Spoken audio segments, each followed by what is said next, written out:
नमस्कार। Economics Awadh classes YouTube channel पे आपका स्वागत है। डेली एमसीक्यू क्लास के अंतर्गत आज की क्लास में हम लोग अर्थशास्त्र से संबंधित लगभग 25 बहुविकल्पी प्रश्नों को सॉल्व करेंगे। यह प्रश्न TGT, PGT, NET, JRF, KVS, NVS, GIC, LT एवं बिहार मुख्य परीक्षा टीजीटी एवं पीजीटी के लिए महत्वपूर्ण हैं। इसके अलावा यहाँ से प्रश्न आरपीएससी फर्स्ट ग्रेड एवं सेकेंड ग्रेड एग्जाम में भी पूछे जा सकते हैं। आज की इस क्लास में जो क्वेश्चन हैं वह एमसीक्यू मुख्य रूप से लिए गए हैं गरीबी टॉपिक के अंतर्गत से, गरीबी से लिए गए क्वेश्चन हैं। यहाँ जितने भी क्वेश्चन हैं वह प्रीवियस ईयर एग्ज़ाम से लिए गए क्वेश्चन हैं, कहीं ना कहीं या किसी न किसी परीक्षा में पूछे गए प्रश्न हैं। तो आज की जो क्लास स्टार्ट कर रहे हैं, पहला नंबर क्वेश्चन है, निम्न में गरीबी के संदर्भ में कौन सा कथन सत्य है? कोट में आंसर देना है। फर्स्ट क्या है? विश्व बैंक ने गरीबी को लोगों की एक अधिकतम जीवन निर्वाह के स्तर को प्राप्त करने की असमर्थता के रूप में परिभाषित किया। विश्व बैंक ने गरीबी को लोगों की एक अधिकतम जीवन निर्वाह के स्तर को प्राप्त करने की असमर्थता के रूप में परिभाषित किया। 2 नंबर क्या है? गरीबी मूलतः प्राप्तता से संबंधित है। और 3 नंबर, विकासशील देशों के संबंध में पहला वैश्विक गरीबी अनुमान वर्ल्ड बैंक रिपोर्ट 1990 में मिलता है। तो विकासशील देशों के संबंध में पहला वैश्विक गरीबी अनुमान वर्ल्ड डेवलपमेंट रिपोर्ट 1990 में मिलता है। 3 सही है। 3 का मतलब सी, कोट में सिर्फ सी सही है, सी सही हो जाएगा। यह एस.एन. लाल की किताब में दिया गया है। इसमें दिया गया है कि विकासशील देशों के संबंध में गरीबी का जो पहला वैश्विक गरीबी अनुमान लगाने का काम है 1990 में वर्ल्ड डेवलपमेंट रिपोर्ट द्वारा किया गया था। गरीबी मूलतः वंचन से संबंधित है। गरीबी से आशय जीवन की कुछ निर्दिष्ट आवश्यकताओं की पूर्ति से वंचित रहने से है। तो इस प्रकार से 1 का सही आंसर हो जाएगा सी। अगला 2 नंबर क्वेश्चन, आय गरीबी को दिया गया। इनकम पॉवर्टी किसने दिया? विश्व बैंक ने दिया या विश्व बैंक द्वारा दिया गया, यूएनडीपी द्वारा दिया गया, आईएमएफ द्वारा दिया गया, विश्व व्यापार संगठन द्वारा दिया गया। तो इनकम पॉवर्टी यूएनडीपी द्वारा दिया गया था। आय गरीबी एवं मानव गरीबी, 2 प्रकार की गरीबी की अवधारणा यूएनडीपी द्वारा दी गई थी। तो आय गरीबी यूएनडीपी द्वारा बी ऑप्शन में दिया गया है, बी सही है। क्या है आय गरीबी? जब कोई व्यक्ति जीवन निर्वाह की आवश्यकताओं जैसे भोजन, कपड़ा, मकान की पूर्ति नहीं कर पा रहा है तो वह बहुत गरीब कहा जाएगा। यूएनडीपी ने इस प्रकार की गरीबी को आय गरीबी कहा है। इसके अलावा यूएनडीपी ने मानव गरीब किसे कहा है? जब कोई व्यक्ति संतोषजनक जीवन, दीर्घ आयु, स्वास्थ्य, रहन सहन के स्तर से वंचित रहता है तो उसे यूएनडीपी ने मानव गरीब कहा है। तो मानव गरीब जो है वह अच्छा जीवन स्तर जीने से वंचित रहता है, और आय गरीबी में जो दैनिक आवश्यकताओं जैसे रोटी, कपड़ा और मकान की पूर्ति नहीं कर पा रहा है व्यक्ति तो उसे आय गरीब कहा जाता है। तो आय गरीब या आय गरीबी एवं मानव गरीबी की अवधारणा यूएनडीपी द्वारा दी गई थी। तो 2 का सही आंसर हो जाएगा, 2 का सही आंसर है बी। अगला 3 नंबर क्वेश्चन, यदि मनुष्य जीवन निर्वाह की आवश्यकताओं भोजन तथा कपड़ा की पूर्ति नहीं कर पा रहा है तो वह बहुत गरीब है।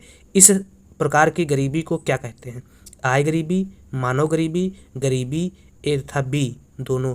तो जब मनुष्य क्या है भोजन, कपड़ा और मकान की पूर्ति नहीं कर पा रहा है तो ऐसी गरीबी को यूएनडीपी ने आय गरीबी कहा है।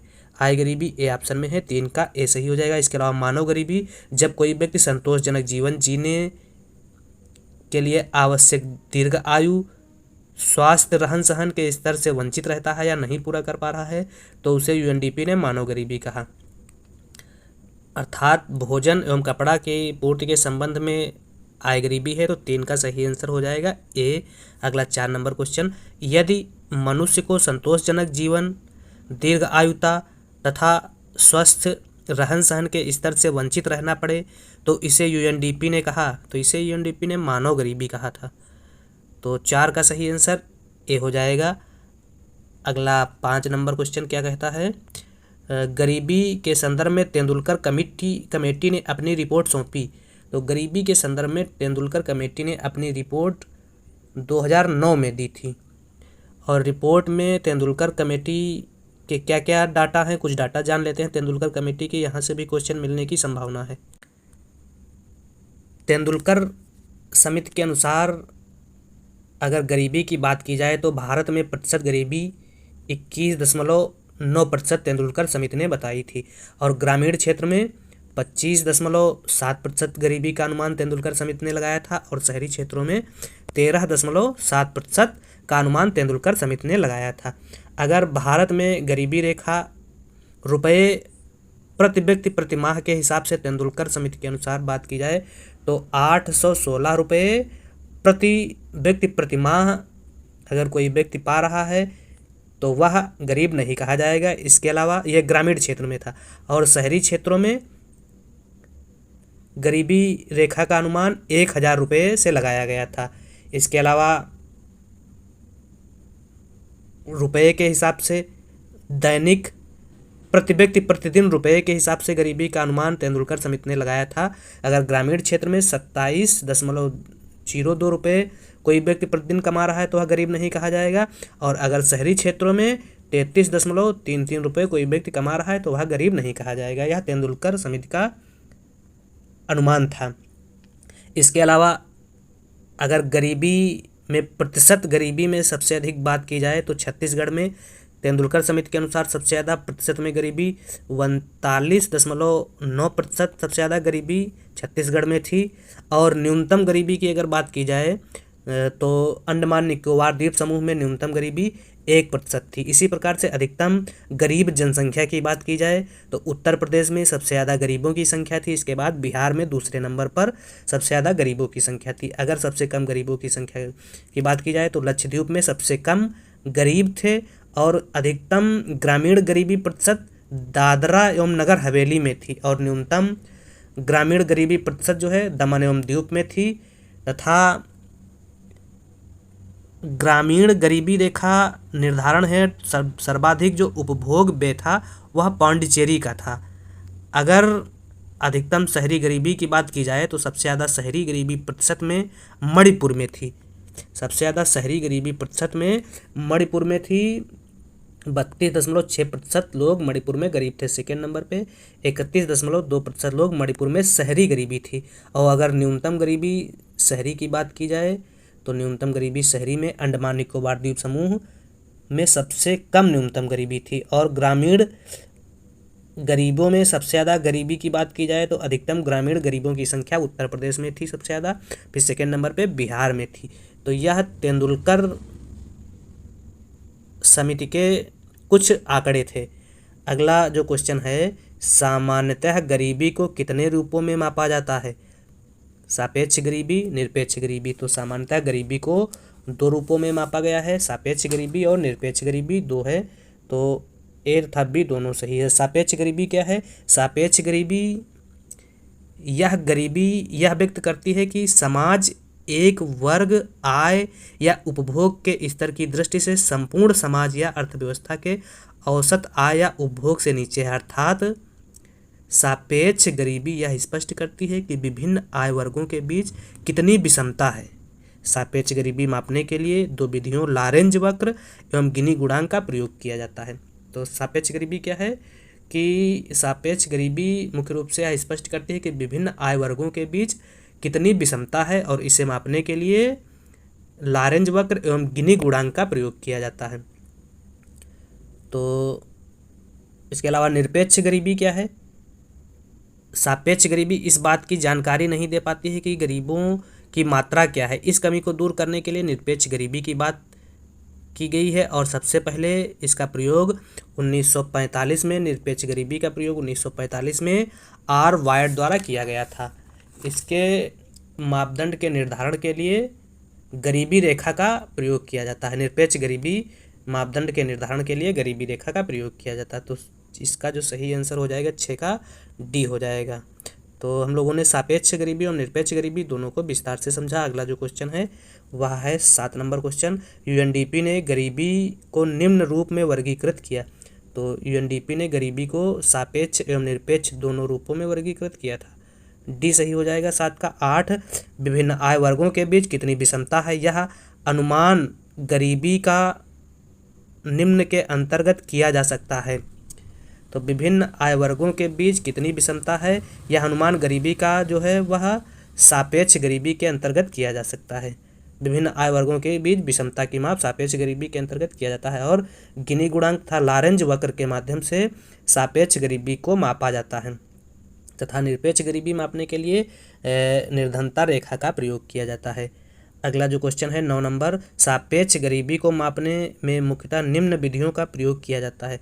तो सापेक्ष गरीबी मापने के लिए लॉरेंज वक्र एवं गिनी गुणांक का प्रयोग किया जाता है। लॉरेंज वक्र मैक्सो लॉरेंज ने 1905 में विकसित किया था तथा गिनी गुणांक 1912 में कॉर्नोट गिनी द्वारा विकसित किया गया था।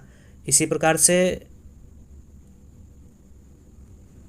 गरीबी रेखा निर्धारण के लिए 1945 में आर वायड ने गरीबी रेखा का निर्धारण किया था। तो इस प्रकार से 9 का सही आंसर सापेक्ष गरीबी को मापने में मुख्यतः निम्न विधियों का प्रयोग किया जाता है, लॉरेंज वक्र एवं गिनी गुणांक। 9 का ए तथा बी दोनों सही है। और इसी प्रकार से 8 का भी सही आंसर क्या है, विभिन्न आय वर्गों के बीच कितनी विषमता है, यह अनुमान गरीबी सापेक्ष गरीबी कहलाता है। 8 का बी सही हो जाएगा, 9 का सी सही हो जाएगा। 10 लॉरेंज वक्र को मैक्स ओ लॉरेंज ने विकसित किया था। तो लॉरेंज वक्र को मैक्स ओ लॉरेंज ने 1905 में विकसित किया था। इसी प्रकार से गिनी गुणांक को कोरेनोडो गिनी ने 1912 में विकसित किया था। और सापेक्ष गरीबी के माप हैं लॉरेंज वक्र और गिनी गुणांक। और निरपेक्ष गरीबी को मापने के लिए निर्धनता रेखा का निर्धारण 1945 में आर वायड द्वारा दिया गया था। तो 10 का सही आंसर क्या है, 10 का सही आंसर लॉरेंज वक्र को मैक्सो लॉरेंज ने विकसित किया था 1905 में, बी है 10 का सही आंसर। अगला 11 नंबर क्वेश्चन। गिनी गुणांक को इटालियन सांख्यिकी कोरेडो गिनी ने विकसित किया था। तो कोरेडो गिनी ने 1912 में विकसित किया था। 11 डी सही है। 12 लॉरेंज वक्र का अधिकतम एवं न्यूनतम मान होता है। तो लॉरेंज वक्र का अधिकतम मान 100 होता है एवं न्यूनतम मान 0 होता है। तो 100 और 0 बी ऑप्शन में है, बी सही हो जाएगा। अगला लॉरेंज वक्र में पूर्ण समता रेखा होती है। तो लॉरेंज वक्र में ये लॉरेंज वक्र है और इसको पूर्ण समता रेखा कहा जाता है। ये पूर्ण समता रेखा होती है 45 अंश के बराबर या 45 डिग्री के बराबर, बी सही हो जाएगा 13। अगला 14 नंबर क्वेश्चन। यदि लॉरेंज वक्र में जिस चर का मूल्य नापा जा रहा है तो उसका मूल्य ऋणात्मक नहीं हो सके तो लॉरेंज वक्र पूर्ण समता रेखा के ऊपर बढ़ेगा। नहीं, लॉरेंज वक्र पूर्ण समता की रेखा के ऊपर कभी नहीं बढ़ता है। लॉरेंज वक्र पूर्ण समता के लॉरेंज वक्र पूर्ण समता रेखा के नीचे नहीं जा सकती है। तो बी सेकेंड सही है और थर्ड सही है। लॉरेंज वक्र बढ़ता हुआ एवं उत्तल होगा। तो 14 का सही आंसर डी हो जाएगा। अगला 15 नंबर। लॉरेंज वक्र में पूर्ण समता रेखा को भी कहते हैं। तो लॉरेंज वक्र में पूर्ण समता रेखा को और ये लॉरेंज वक्र है और ये पूर्ण समता रेखा है। तो पूर्ण समता रेखा को निरपेक्ष समता रेखा भी कहा जाता है। ए ऑप्शन सही है 15 का। 16 गिनी गुणांक का अधिकतम मूल्य तथा न्यूनतम मूल्य क्या होगा। तो गिनी गुणांक का अधिकतम मूल्य 1 हो जाएगा, और न्यूनतम मूल्य 0 हो जाएगा। तो जी बराबर जब 1 होता है तो क्या होता है, पूर्ण समता रेखा होती है या पूर्ण निरपेक्ष समता कहलाता है। नहीं, जी बराबर 0 जब होता है तो पूर्ण समता रेखा या निरपेक्ष समता रेखा कहलाती है। और जी बराबर जब 1 होता है तो पूर्ण असमानता या निरपेक्ष विषमता रेखा या विषमता निरपेक्ष कहलाती है।